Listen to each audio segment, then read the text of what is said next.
Olá, você está no canal do Consciência Hebraica. E hoje no Consciência Hebraica, você já sabe, é dia especial, é dia de os fundamentos do conhecimento. Nós estamos no tema a iniciação crística, a imersão, o batismo. Esse é o primeiro tema dessa série. Nós estamos no 14º episódio. Hoje é dia 29 de outubro de 2022. Aqui nessa série você vai ver as raízes do conhecimento hebraico no Evangelho de Jesus Cristo de uma maneira que você nunca imaginou. Então nós vamos continuar no nosso tema, a iniciação crística ou batismo. Consciência Hebraica, você já sabe, é um movimento que busca o olhar original de Jesus sobre a espiritualidade humana, sem a influência greco-romana, e essa série vai aprofundar os temas mais significativos do conhecimento. Seja bem-vindo, e eu quero te dar aqui as boas-vindas, fazendo os nossos comentários iniciais. Olá, tudo bom? Como é que você está? Tranquilo? Como é que você está na vida? Olha, nós estamos entrando no centro do nosso trabalho aqui, né? Já 14º encontro. Então nós vamos ver a passagem, vamos entrar no sentido do batismo, vamos ler a passagem do batismo, vamos ver um pouco o pós-batismo, que é o deserto, o que ele significa, é muito simbólico isso.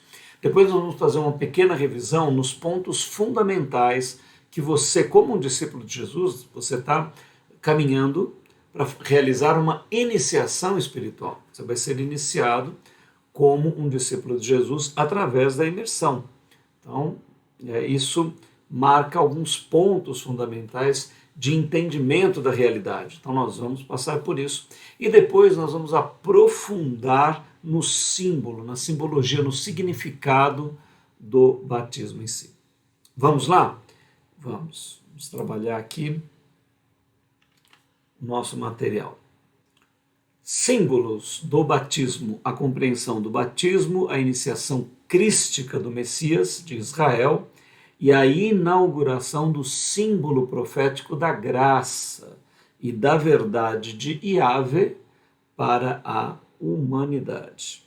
É exatamente nisso que nós vamos entrar agora. Muito bem, imersão crística tem o significado de vivificação dos mortos espirituais. Isso é muito importante você entender. Nós estamos num sistema evolutivo. Gênesis vai logo no seu primeiro capítulo, né, o livro genial de Moisés, vai lá no verso 1:26 dizer, olha, Elohim, a divindade, né, dizendo, façamos um ser à nossa imagem e semelhança. Só que ele vai começar como um animal, hominal, um animal diferente. Na classificação dele, ele é alfa, então é o princípio da evolução. Ele é alma vivente, como outros animais, mas com potencial hominal, que é diferente de tudo. Ele é, então, alfa, animal, hominal, alma vivente. Então, esse é o passo inicial. E nós vamos caminhar até Elohim, até a vida infinita. Mas envolve o arbítrio, envolve escolha, envolve determinação. Você não pode ser obrigado a ser gerado à imagem e semelhança da divindade. Você não pode ser obrigado a querer e receber e a querer viver com o amor da divindade. É um encontro amoroso isso, é um encontro de amores. O amor da tua alma, do teu ser, com a divindade eterna, suprema. Então, evidentemente, se isso não for realizado, se você não escolher o caminho da vida, você vai escolher o caminho da morte. E tem um ponto nesse sistema evolutivo que você ou prossegue, ou, meu amigo, é Jurassic Park, meu amigo, é isso mesmo. Ou você evolui, né, enquanto espécie, você dá o próximo passo, que é o que Jesus fez, né? Então ele saiu da condição animal hominal, então ele é o hominal, já não é mais alfa, mas é ômega. Então é o hominal ômega. E ele é agora não mais alma vivente, ele é espírito vivificante. Ou seja, a vida não vem de fora para dentro, né? A vida vem de dentro para fora. A vida está nele. Então ele é ômega, ominal, ômega, espírito vivificante, Elohim.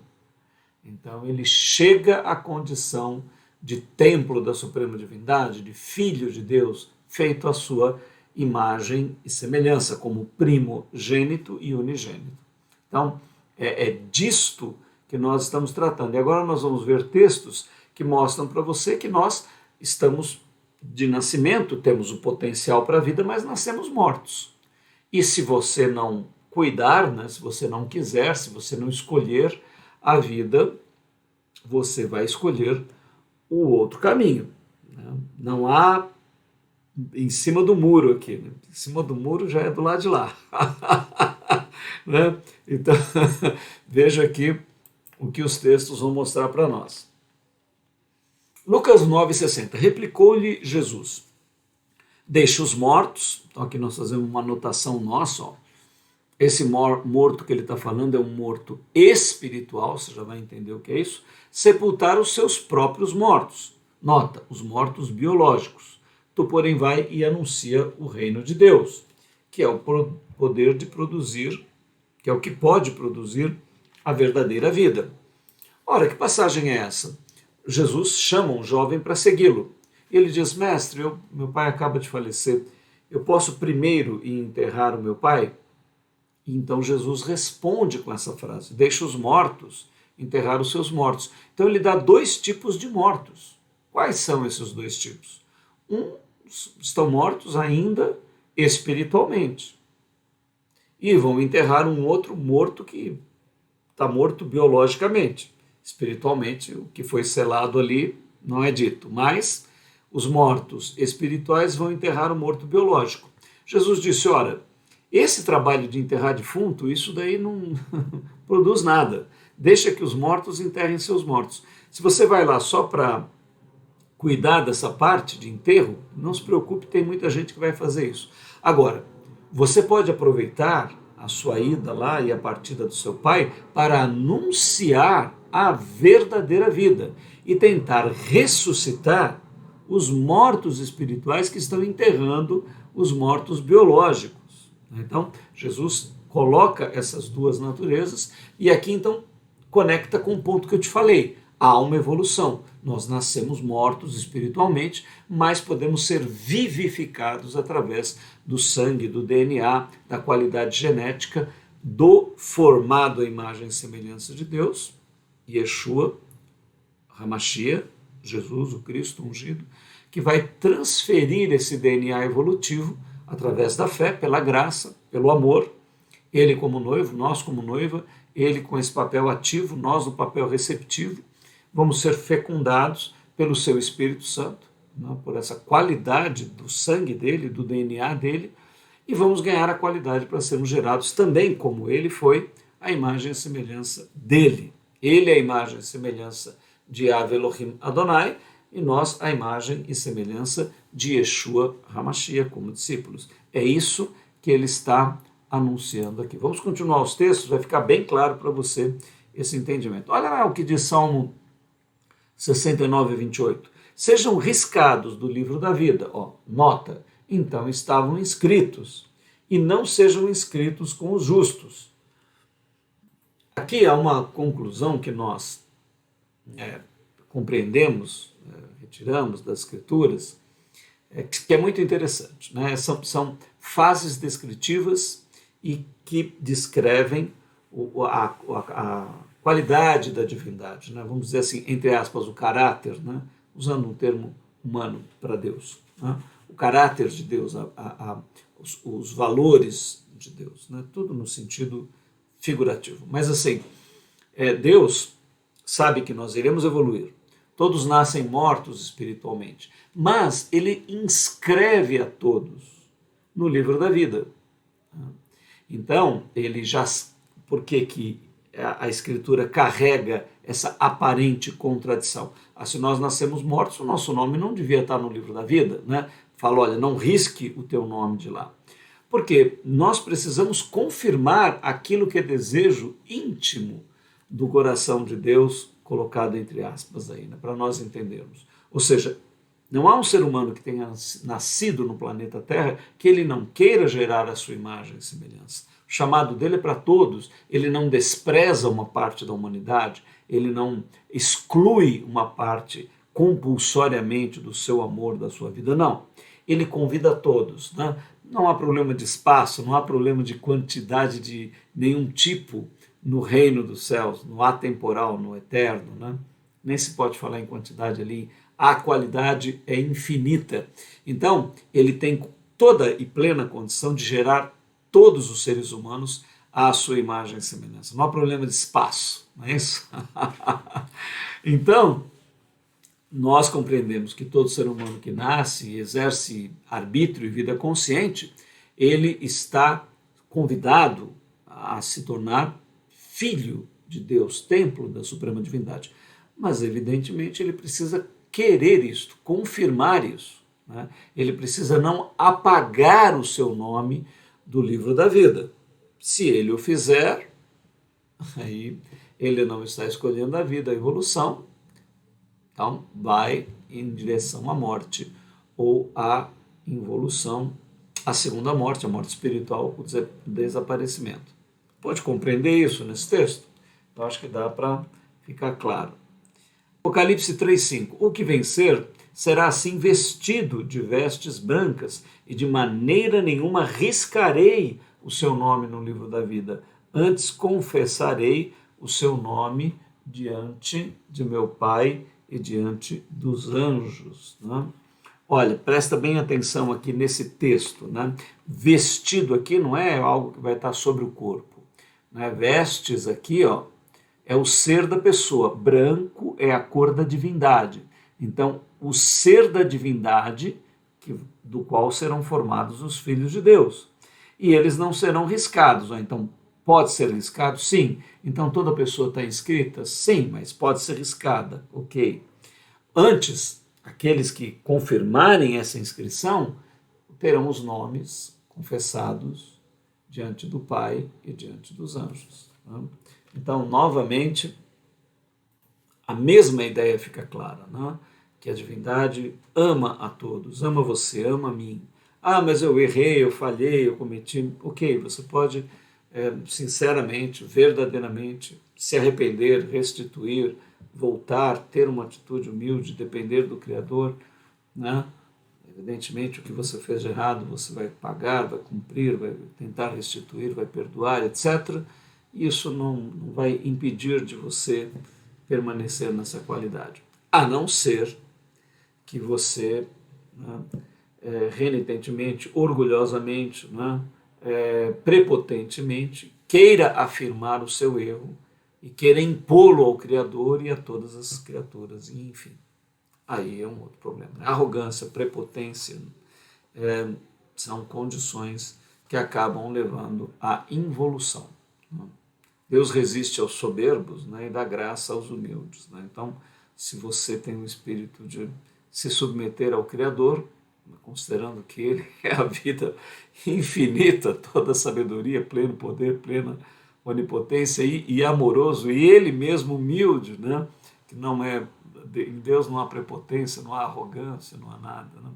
Mas Ele se curva, ama os seus filhos e tem todo o sentido de beleza, de bondade, de verdade. Se você quiser rejeitar tudo isso por problemas e questões tuas, né? Uma coisa é se quebrantar diante das suas dificuldades e se humilhar diante de Deus. Outra coisa é arrogante e prepotentemente você querer impor o que você considera ser correto a todos e a tudo, inclusive o próprio Deus e as próprias Escrituras. Isso não vai dar certo. Se quiser tentar, fica à vontade, mas isso não vai funcionar. Aqui. Vamos então agora para a nossa imersão crística, vivificação dos mortos espirituais nos evangelhos. Então nós vamos fazer o quê? Vamos harmonizar os textos de Mateus, Marcos, Lucas e João. Ou seja, nós pegamos os textos, tiramos todas as repetições, fizemos um texto único, né? Um evangelho sinótico, né? Que concorda e que completa ângulos, né? Os 4 evangelhos são como se você tivesse um vaso numa sala e cada um tivesse num canto da sala olhando para o vaso. Então, um descreve um detalhe, outro descreve outro. O sinótico é você montar o vaso todo, é o que nós fizemos com esse texto. Vamos a eles, ali nós vamos ter bastante conteúdo. Marcos 1:2 é onde nós vamos começar. Conforme está escrito no profeta Isaías, eis que envio ante a tua face o meu mensageiro, que há de preparar o teu caminho. Voz do que clama no deserto, preparai o caminho do Senhor, endireitai as suas veredas. Assim apareceu João, o Batista, né? Batista não é sobrenome, né? Não é João Batista, é João o imersor, aquele que mergulha as pessoas no deserto, pregando, anunciando o batismo, a imersão para o arrependimento, para a remissão, para que os pecados sejam retirados da pessoa humana. Olha, só quem lê o Antigo Testamento, só quem pega os livros, consegue atravessar todos aqueles textos para compreender o que era um perdão de pecado no Antigo Testamento. Que confusão imensa que era os sacrifícios de animais e uma série de regras que tinham que ser cumpridas e um monte de oblações e de sacrifícios, enfim.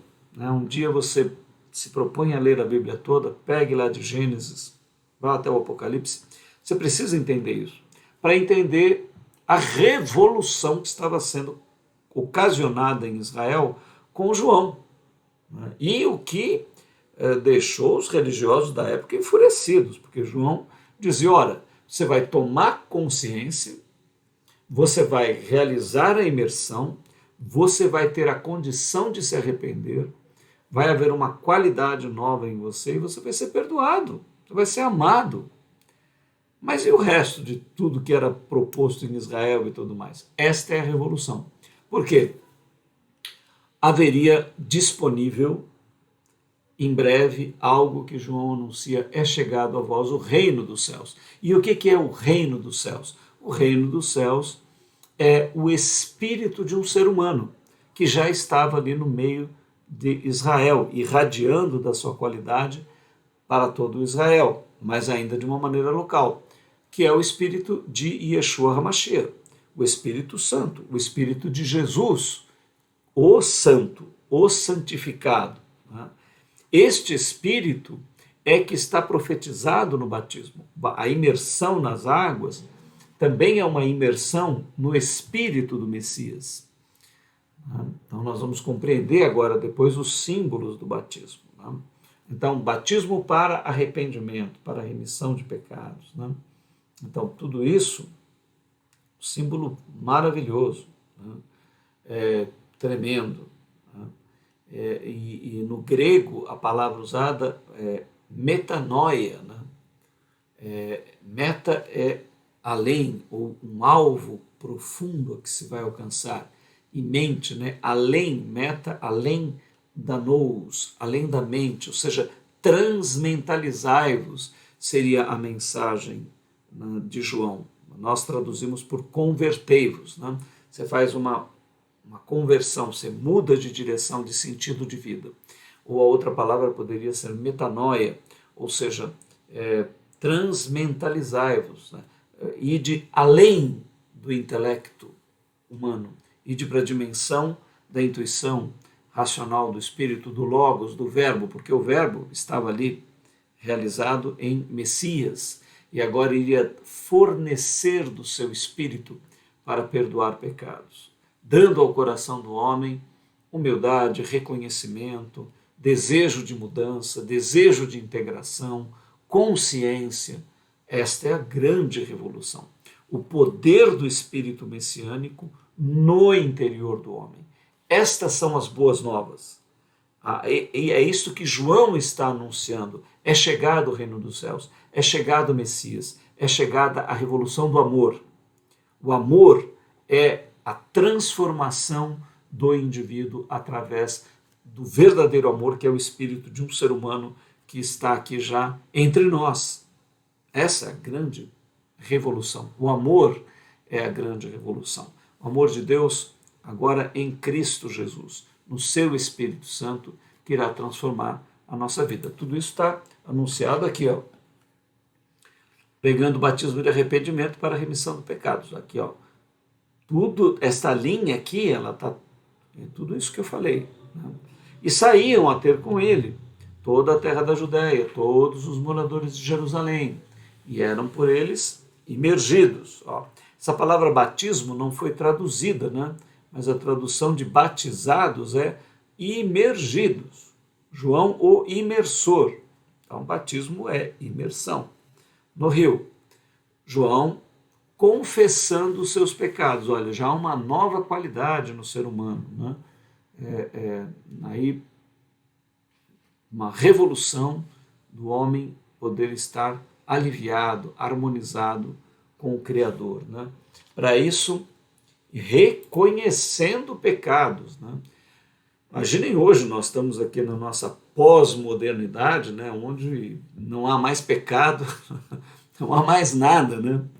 Aqui é tudo, não há verdade, não há realidade, só há subjetividade do ser humano que interpreta as coisas como lhe convém e que dá sentido às coisas. Não há mais uma verdade a que nós devamos nos dobrar, né? Ninguém se dobra mais a nada. Essa é a nossa grande pós-modernidade. Mas isso não vai dar bem.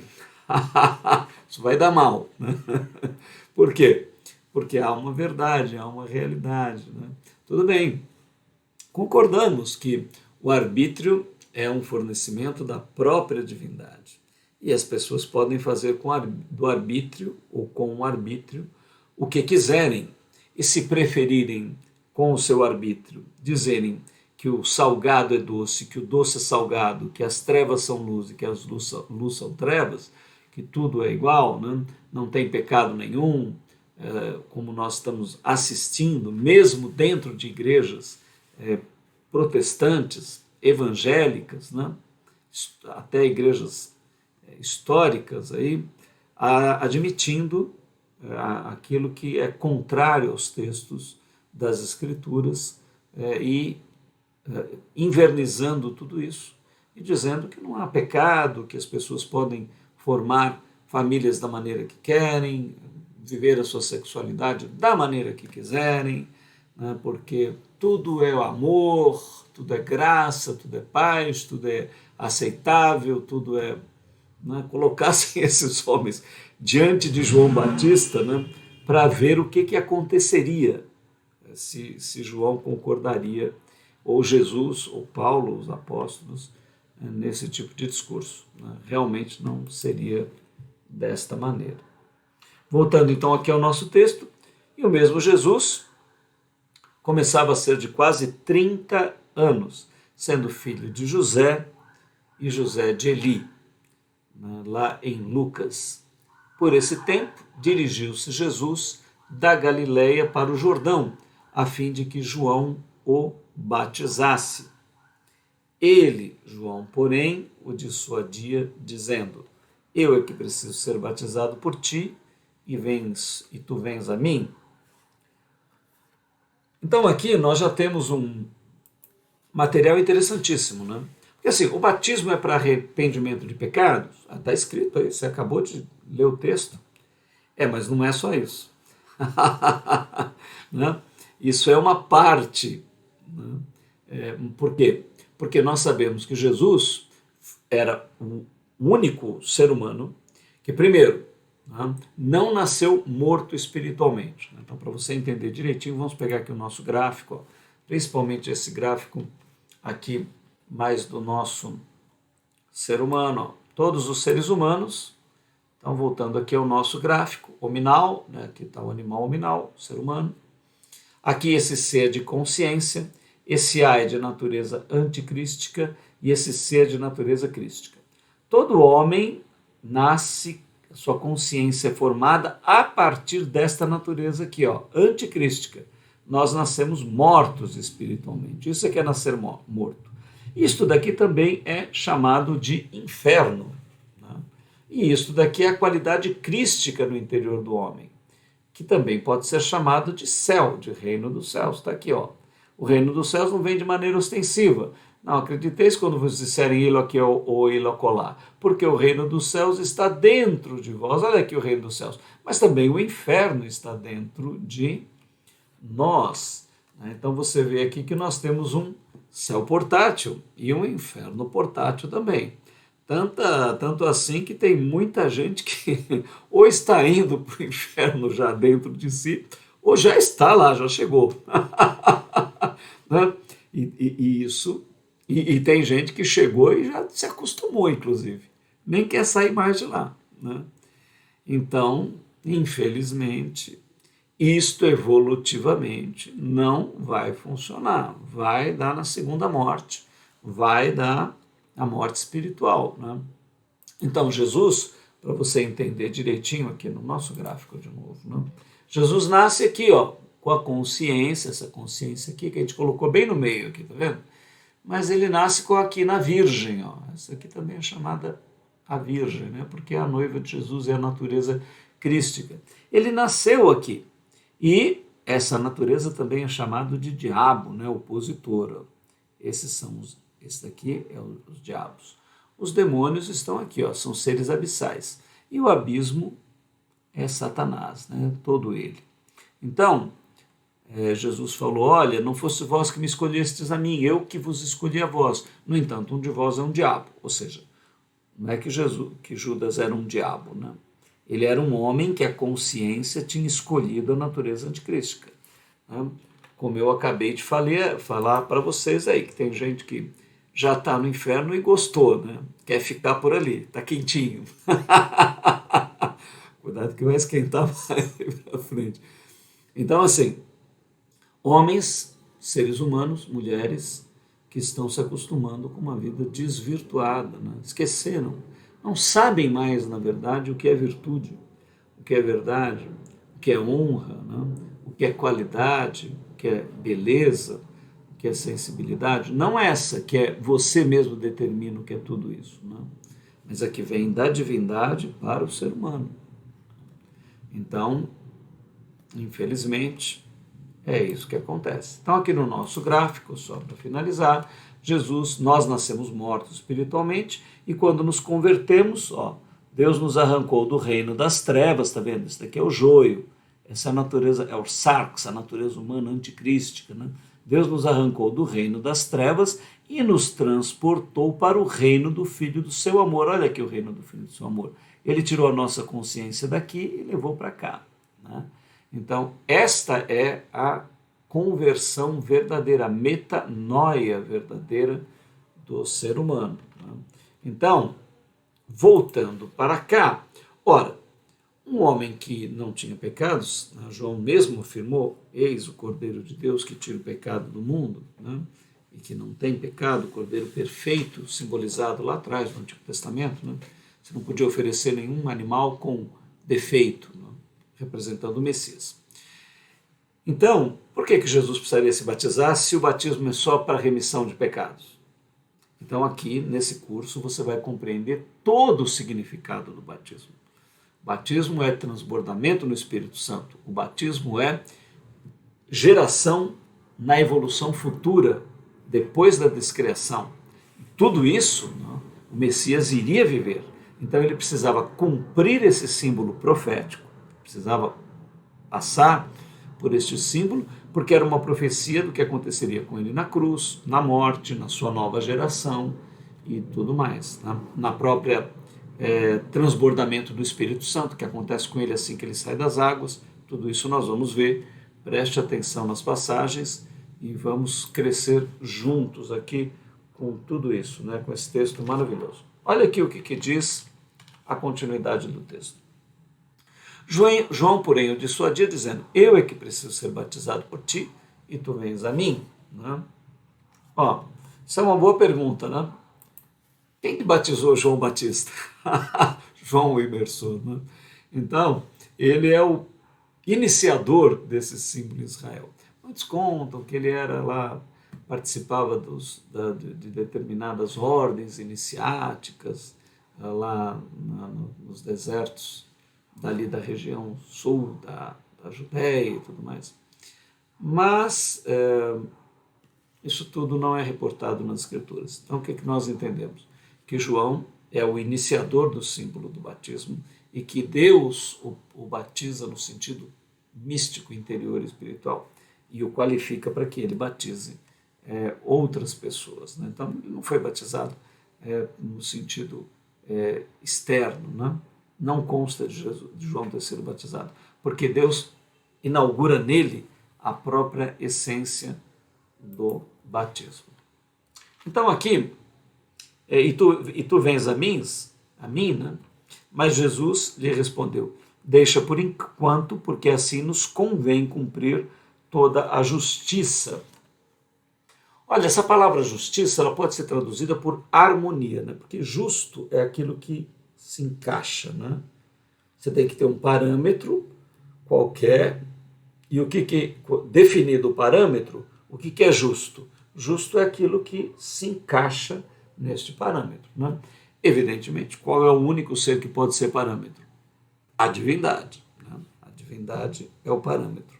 Então Jesus está dizendo, olha, não, João, você recebeu ordem para batizar, eu recebi ordem para ser batizado, tem símbolos proféticos aqui que nós vamos realizar juntos, então é necessário, você precisa me batizar.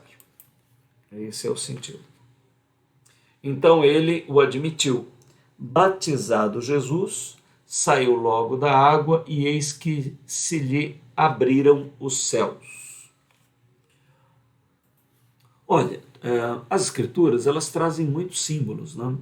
Então, quando ela diz que os céus foram abertos, você pode achar, não, é que as nuvens estavam fechadas e aí as nuvens se afastaram e o sol apareceu. Então, mas não é isso, né?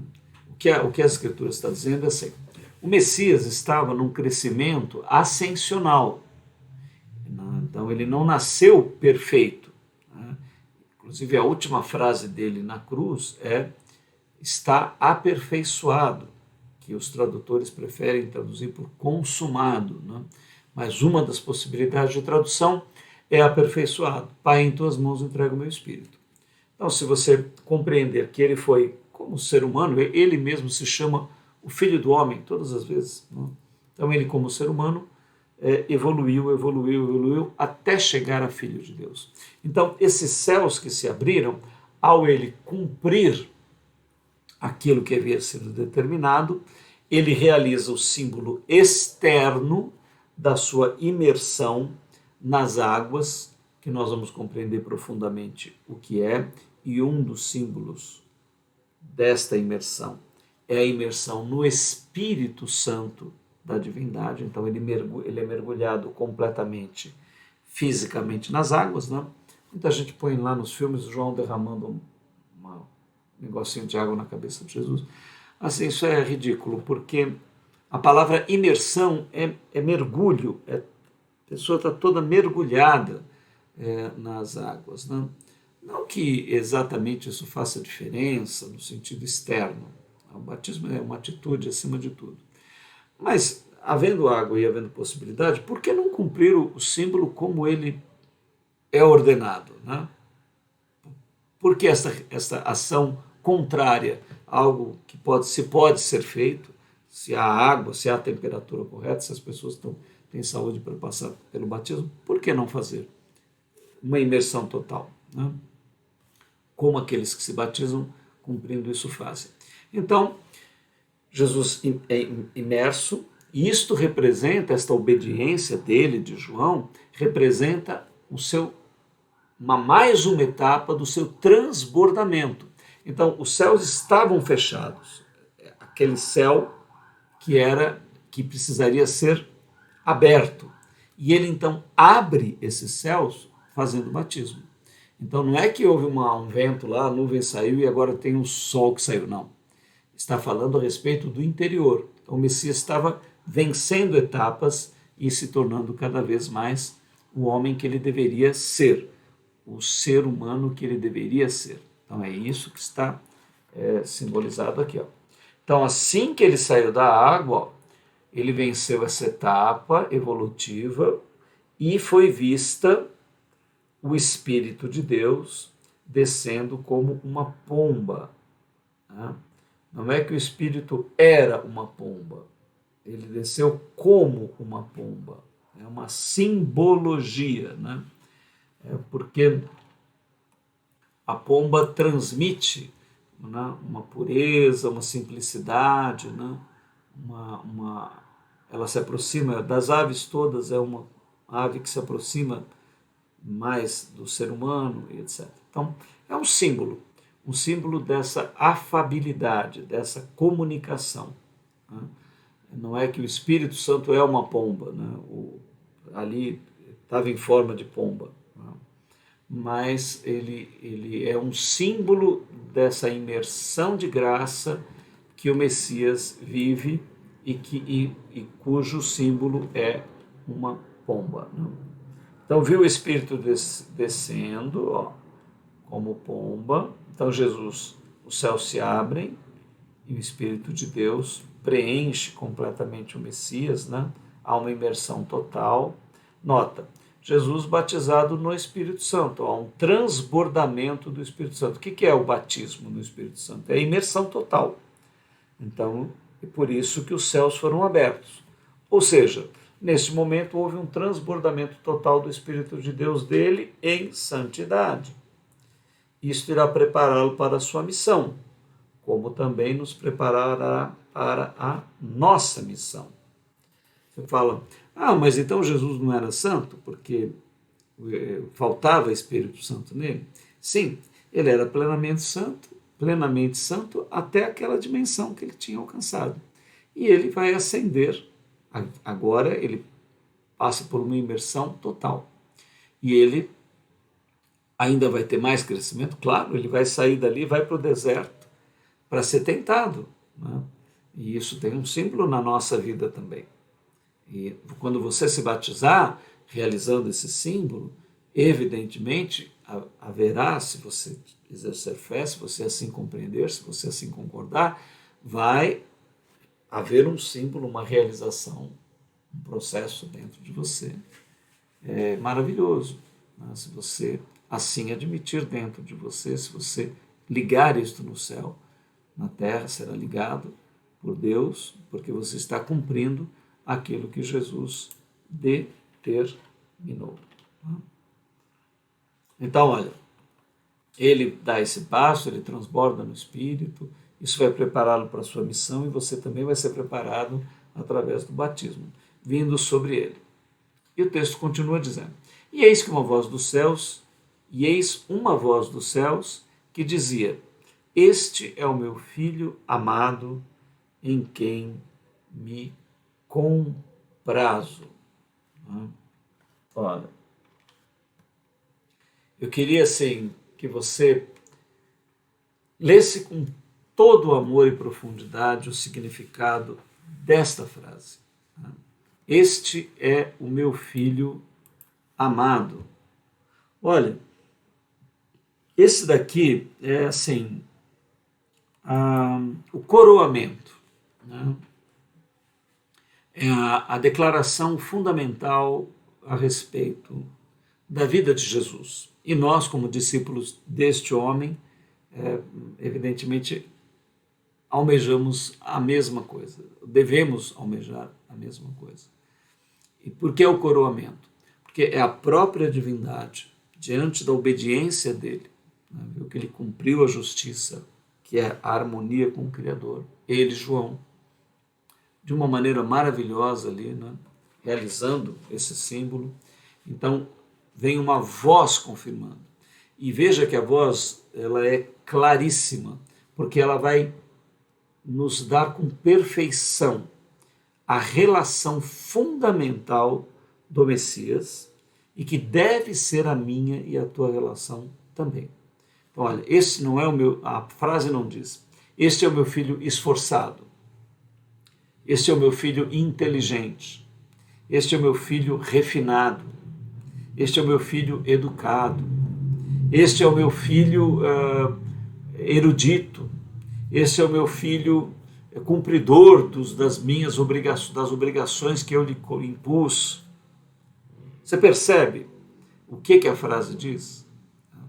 Ela vai revelar a verdadeira relação entre o ser humano e a divindade. Este é o meu filho amado. Né? Nós poderíamos traduzir assim, Deus dizendo, esse é o meu menino, esse é o meu garoto, essa é a minha alegria, né? Esse é o meu amor, esse é o meu filho amado. Então, qual era a relação de Jesus com o Pai? Era uma relação de obrigação? Era uma relação religiosa? Uma relação de cumprimento de regras? Né? Deus dava um monte de regras, Jesus saía cumprindo, com medo. Era uma relação de medo. Né? Jesus tinha medo de Deus, de ir para o inferno. Não. Jesus estava fazendo tudo o que estava fazendo por uma única razão. Ele sentia amor, ele se sentia amado. Deus o amava. E mais ainda, né? Deus dá uma segunda dimensão da relação dos dois. Esse é o meu filho amado e eu tenho imenso prazer nele. Eu tenho prazer nele, porque ele tem prazer em mim. Então, qual é o fundamento para o Messias e todos os seus discípulos em relação do ser humano com a divindade? Uma relação de amor e de prazer. Se isto não está marcando a tua relação com Jesus e com o nosso Pai, cuidado, você pode ter entrado pelo caminho da religiosidade cristã, que é tão distorcida como qualquer outra religião, que é uma tentativa humana de conquistar a divindade, e não é esse o propósito, né? Ela pode ser até, a religião pode ser até um bom início, mas ela não é a meta final da relação de Deus com o ser humano. A relação é a espiritualidade. E a espiritualidade que Jesus revela é que ele tem com o Pai uma relação de amor. Ele vive o que vive, ele segue o Pai, ele obedece o Pai, ele faz todas as coisas, não por medo, não por opressão, não por obrigação, não é um compulsório dever, é um voluntário querer, uma relação amorosa, uma relação profunda de amor e de prazer. A tua vida com Jesus deve seguir este caminho. Este é a seta, a grande seta de que você está no caminho. Se você está por amor, se você está por prazer ao Criador, no Criador. E, evidentemente, as outras coisas todas vão entrando nos seus devidos lugares. Né? Agora, se você colocar outros prazeres e amores no lugar desta relação, ou em contrariedade a esta relação, bom, você pode fazer isso. A divindade permite isso. Não vai dar certo. Isso não vai funcionar. Você vai caminhar, vai ficar cansado. Então, observe, este é o fundamento da relação com o Criador. Esse é meu filho amado em quem me comprazo. A seguir, foi Jesus levado pelo Espírito ao deserto. Nota, o Espírito Santo leva Jesus ao deserto, da mesma maneira nós também seremos levados. Após o nosso batismo, somos levados para o deserto da horizontalidade humana, onde a nossa natureza anticrística poderá nos dissuadir da opção que fizemos. Aqui vale a palavra: aquele que perseverar até o fim será salvo. Olha, nós amorosamente nos tornamos discípulos de Jesus, sentimos o seu amor, sentimos prazer na vida e em todos os valores maravilhosos que ele nos transmite e nos dá.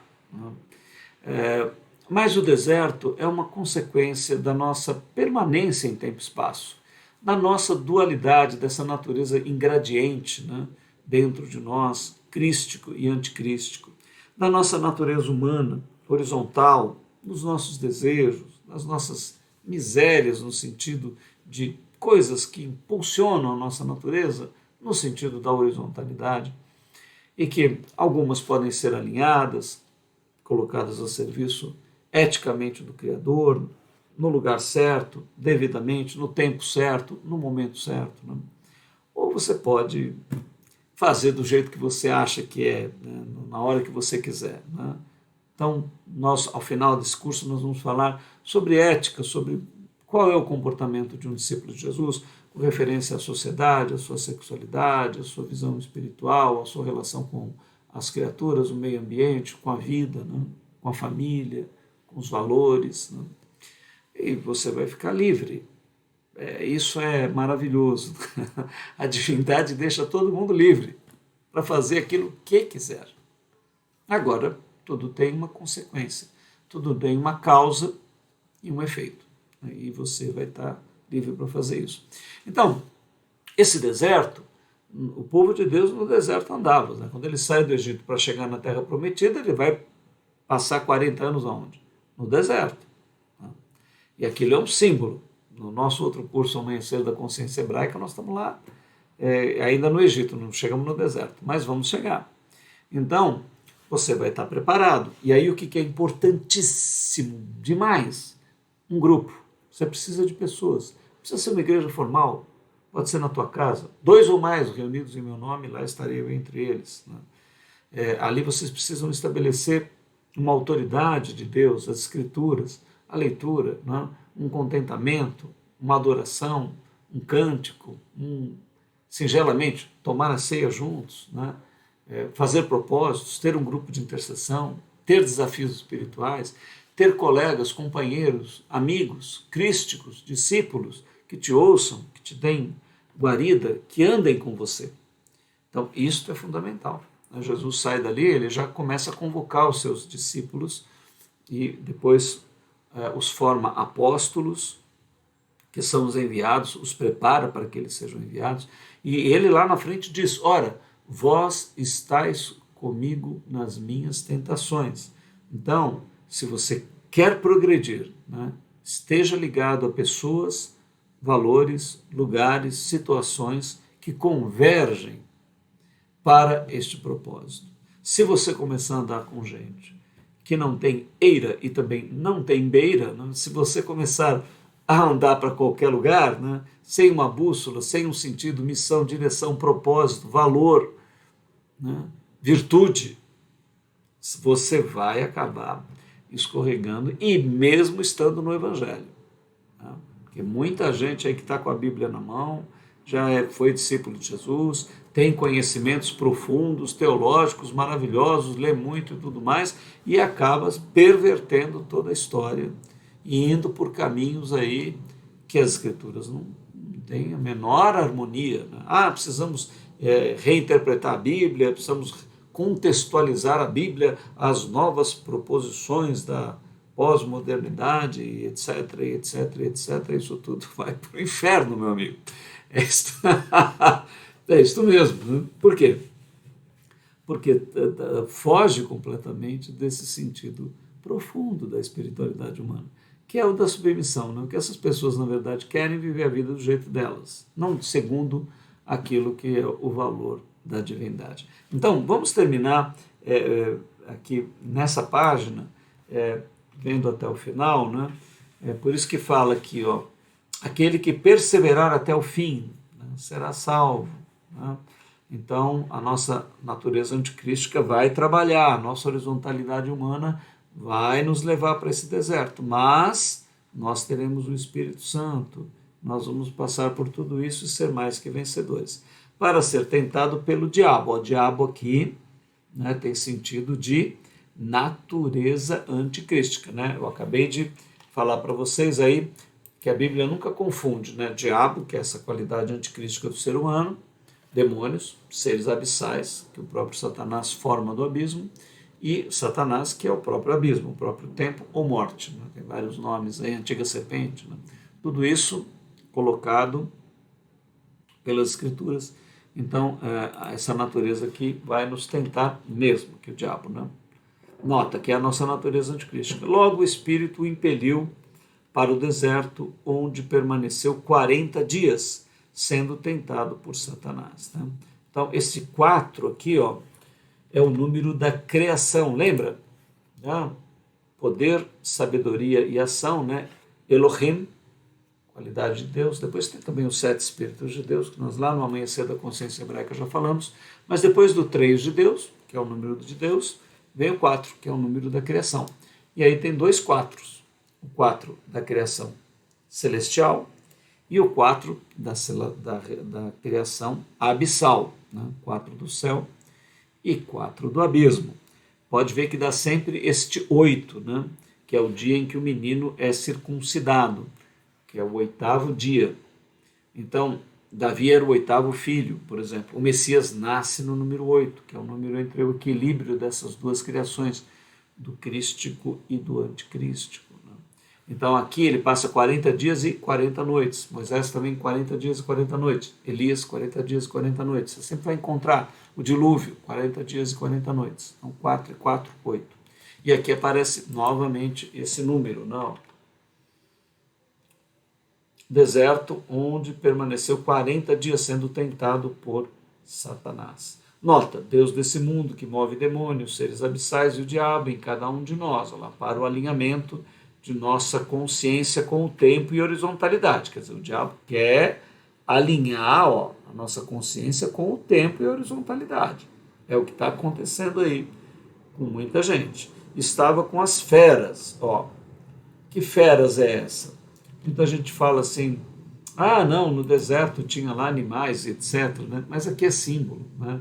Ou seja, ele vai enfrentar a ferocidade da sua natureza anticrística. Né? E fera representa o quê? Instinto. Então, esses instintos vão vir chamando a consciência dele para que ele tome partido dela e negue o Criador, e etc. E é o que acontece comigo, com você, com todos, e muita gente está querendo passar um verniz aí, dizendo que tudo isso está certo, né? Mas não está, não.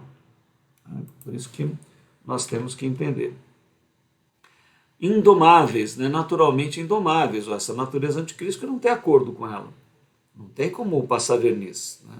Temos que admitir, não, o que é certo, o que é errado, o que é pecado, o que é virtude. Por isso o Sermão da Montanha fala que bem-aventurados são os mansos, ou os que foram amansados. Não, esse sentido de manso, o animal quando é chucro, né, que não é amansado, é natural, selvagem, você coloca a sela nele, ele não quer de jeito nenhum. Né? Depois o cavalo amansa e ele fica amigo do homem, vai atrás do homem, etc. Né? Então, Deus vai realizar esse processo com a gente, se nós deixarmos. Né? Tem gente que quer ficar chucro e misturar com isso a Bíblia e ficar de tudo, está tudo certo. Então, não é assim. Né? Então, mansos. Jesus, quando monta aquele jumento que entra em Jerusalém, é um animal que jamais nenhum homem havia montado. Porque não tinham amansado o jumentinho ainda. Não significa isso. Aquele jumento representa a natureza anticrística do ser humano.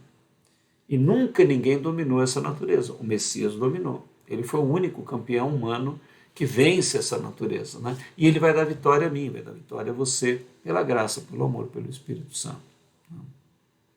Aqui, você vê o texto. E depois de jejuar 40 dias e 40 noites, olha lá, 4 e 4, 8, tá vendo? Teve fome. Ou seja, a natureza instintiva anticrística, só quando esta natureza prevalece, a natureza anticrística tem poder para se manifestar, né? Tentando seduzir a consciência do...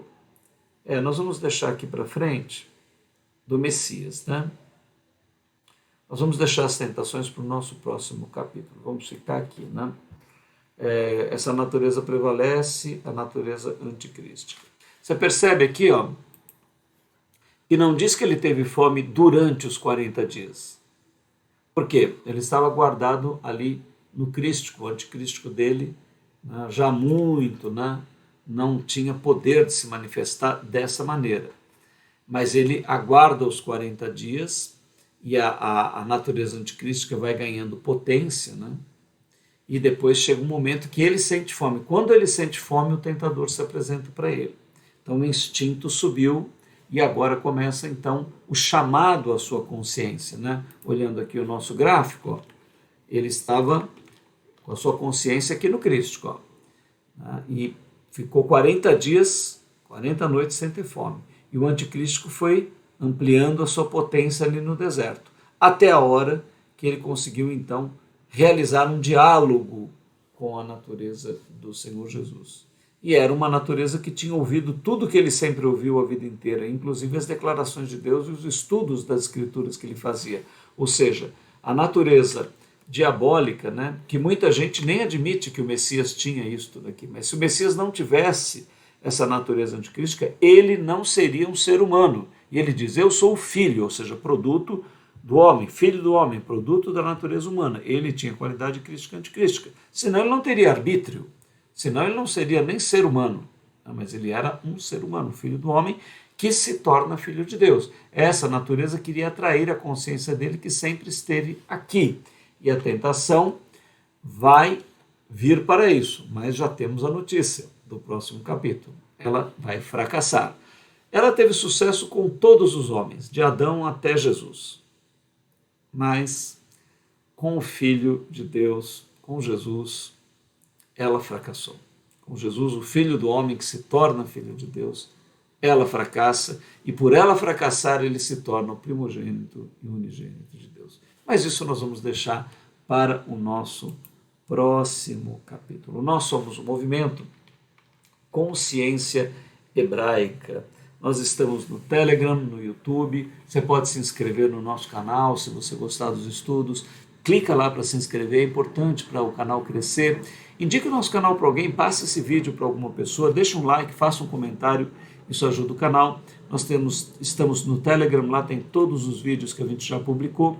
Aqui no Instagram e no Facebook, estamos melhorando as nossas redes. Se você quiser entrar em contato conosco, nós estamos em São Paulo, tem esse WhatsApp, você pode fazer alguma pergunta, você pode participar de alguma vivência que nós temos aqui em São Paulo, estamos abertos para um contato com você. Que Ave Elohim Adonai e Yeshua HaMashiach te dê vida, te dê paz, que você cresça para a realização máxima de Gênesis 1:26, tornando-se Elohim, a imagem e a semelhança de Deus. Até o nosso próximo encontro.